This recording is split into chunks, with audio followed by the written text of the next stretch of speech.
Hi, I'm Brian Shillibir from This Week in FM, and I'm with Arthur Beattie from Carbon 2018. And we're going to be asking Arthur some of his views on the marketplace as it stands at the moment. Now, Arthur, what do you think are the biggest energy challenges facing businesses at this moment in time?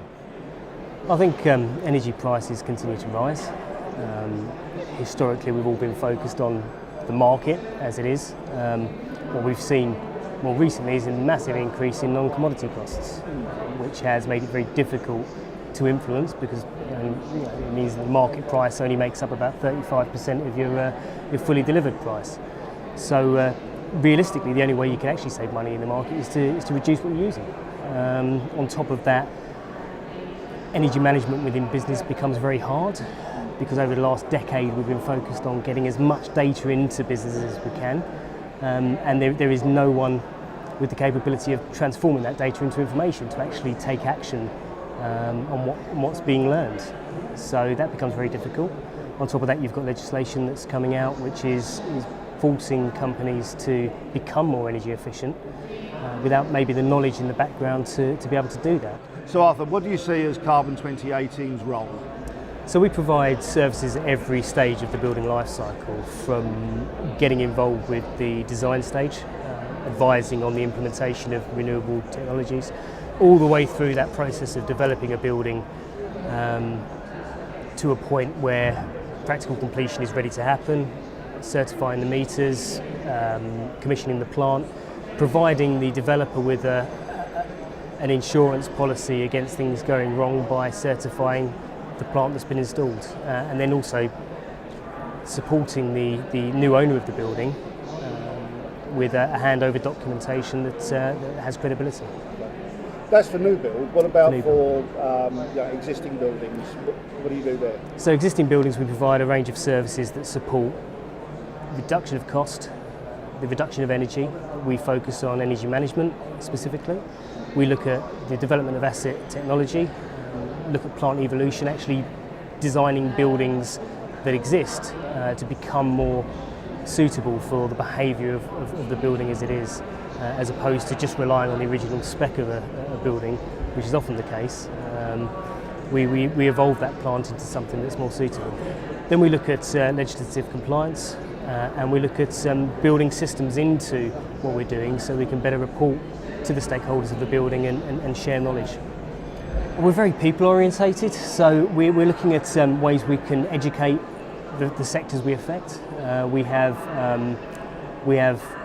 CPD courses that we run over breakfast. A bacon sandwich and a bit of knowledge goes a long way.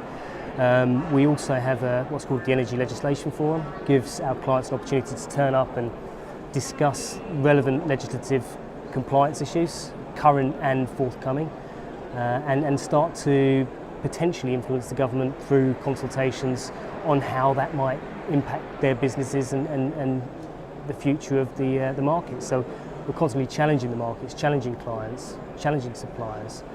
We've also got a scheme in place to try and build the energy managers of the future. So we're talking to schools, we're talking to colleges, we're talking to universities about developing careers in energy management, because we believe that people, when you invest in people, you get the benefit in the long run.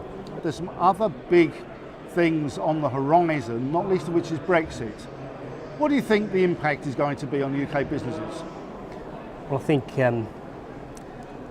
I think what the referendum brought about was a great deal of uncertainty. It's reflected in pretty much all of the feedback I've received from the property sector, from the industry.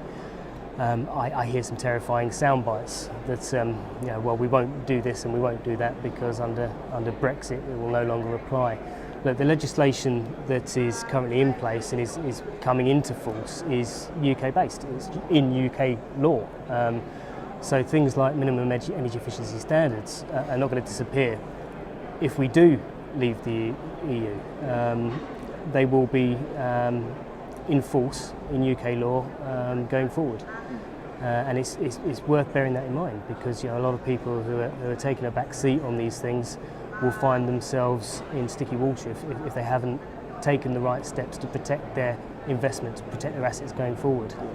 So the COP21 Paris Agreement binds us legally to certain targets, and that's not going to change. Yeah, okay, so we've seen some volatility in the financial markets. What do you think fluctuations in pound will do in the energy markets? I think fluctuations in currencies do have an impact because they affect energy markets. But as I go back to, energy markets make up 35-40% of your fully delivered price. So you can sweat that, or you can start to actually reduce the energy you're using in order to properly impact your bottom line. Arthur Beattie from Carbon 2018. Thank you. Thank you very much.